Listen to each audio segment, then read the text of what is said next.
नमस्कार साथियों, आज ऐतिहासिक कहानियों के एक नए सेशन की शुरुआत करते हैं।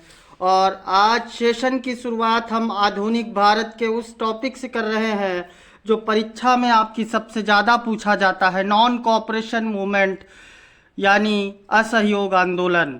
असहयोग का अर्थ होता है किसी भी बात पर सहयोग ना करना। और गांधी जी के इस असहयोग आंदोलन ने भारतीयों को एकजुट होने की प्रेरणा दी। असहयोग का ख्याल गांधी जी को तब आया जब आपने ये कहानी सुनी होगी कि मुस्तफ़ा कमाल पाशा जो तुर्की के वो थे, खलीफा थे, और उनके खिलाफ अंग्रेज़ों ने ऑटोमन साम्राज्य के खिलाफ बहुत सारे ट्रीटीज़ किए थे जो उनकी संप्रभुता के अगेंस्ट थे। आपको ये पता है कि प्रथम विश्व युद्ध के परिणाम मित्र राष्ट्रों के पक्ष में आए थे। ऑटोमन साम्राज्य का विघटन हो गया था। उसके बाद हुआ क्या कि मुस्तफ़ा कमाल पाशा पे अनेकों ऐसी संधियां लादी गईं जो टर्की या ऑटोमन साम्राज्य के लिए ठीक नहीं थीं। इसका विरोध भारत के मुसलमानों में भी था और उन्होंने इसके समर्थन में खिलाफत आंदोलन अंग्रेज़ों के खिलाफ शुरू किया। वो अली बंधुओं ने शुरू किया, मोहम्मद अली और सैयद अली। इन दोनों भाइयों ने मिल करके एक ऐसा आंदोलन शुरू किया अंग्रेज़ों के खिलाफ जिसका नाम दिया खिलाफत। यानी खिलाफत का मतलब आप अच्छे से जानते होंगे और हम आगे की बात करते हैं। इस आंदोलन को जब गांधी ने देखा कि यह आंदोलन बहुत ही प्रचुर मात्रा में पूरे भारत में फैल रहा है और पूरे भारत के मुसलमान इस आंदोलन में एकजुट हो रहे हैं, तभी गांधी जी के मन में एक ख्याल आया और उन्होंने इस आंदोलन में हिंदुओं को भी शामिल करके इसे असहयोग का नाम देने का सोचा। लेकिन कांग्रेस के लोग इसके लिए राजी नहीं थे। अचानक 1 अगस्त 1920 ईस्वी को कांग्रेस के एक वरिष्ठ कार्यकर्ता बाल गंगाधर तिलक जी की मृत्यु हो जाती है।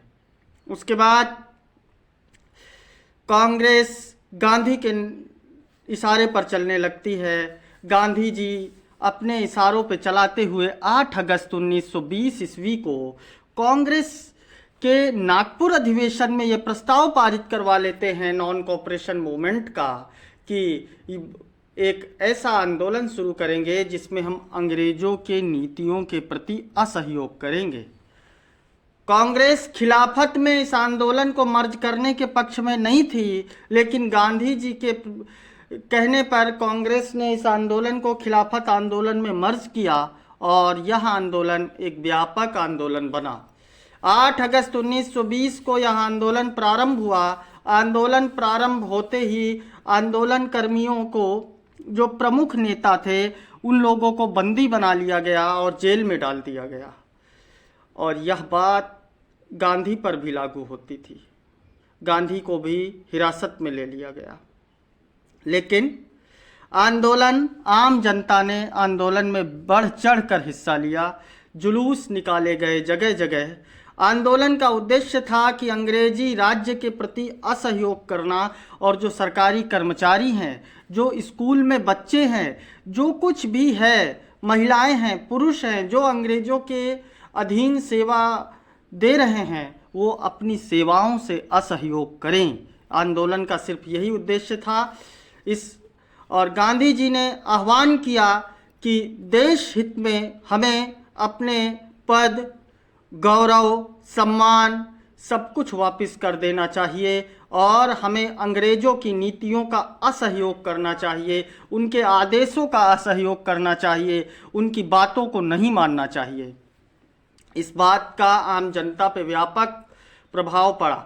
यह आंदोलन पहली बार गांव-गांव तक पहुंच गया। गांधी जी ने कांग्रेस के इस आंदोलन को पूरे भारत का आंदोलन बना दिया और गांव, छोटे छोटे कस्बों से, गांवों से महिलाएं, बच्चे इस आंदोलन में पार्टिसिपेट करने के लिए आने लगे। आंदोलन बहुत ही व्यापक रहा और आंदोलन का असर भी पूरे भारत में धीरे धीरे होने लगा। गांधी के अतिरिक्त अन्य बहुत सारे नेताओं ने इस अपनी अपनी गिरफ्तारियां दी और इस आंदोलन में बढ़ चढ़कर भाग लिया। आंदोलन का उद्देश्य था अंग्रेजों की नीतियों का सहयोग करना, जैसा कि मैंने आपको बताया। और गांधी जी के आह्वान पर लोगों ने अपने स्कूल छोड़ दिए, विद्यार्थियों ने और आंदोलन में शामिल हो गए।